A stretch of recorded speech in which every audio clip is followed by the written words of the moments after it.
I have here the glass bursting strength data from example number 4, and we're going to get Minitab to calculate the process capability for us.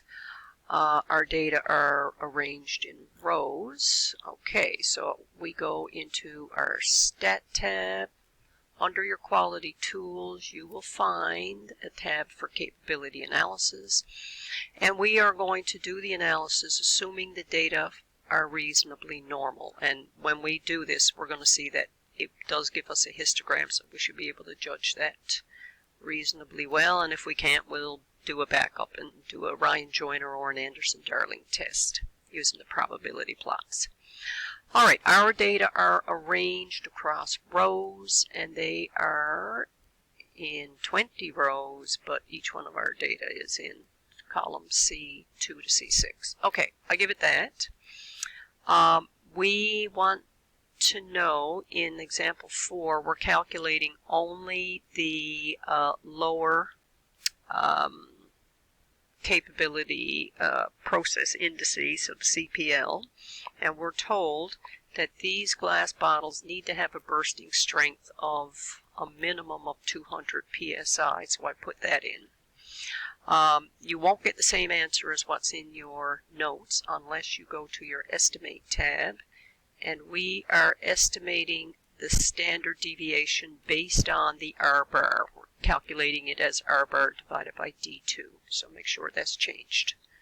Say OK and OK. So what I get out of this now, first of all, I get a histogram. It looks very normal. It's low, it's high, it's low. It looks pretty good. I'm being shown here where my lower specification limit is. In our case, it's 200. It gives us some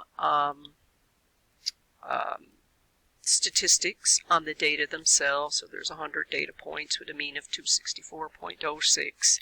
And then the standard deviations are calculated. The 32.0179 is actually the standard deviation of all those 100. But keep in mind that we're calculating our standard deviation based on R-bar, so that's a little bit different. Now, over here in the box, we have got some capability ratios, and we are interested in the CPL. And notice that the CPL of 0.64 is exactly the same as what we calculate in our notes. There's no CPU calculated because we didn't specify what the upper specification limit was. And there's no CP calculated because we didn't specify an upper specification limit. Down below here, it gives us the number of units per million that would be out of sync, and in this case we find that we get what do we got here, 22,709 parts per million that are processed here would be below our lower specification limit.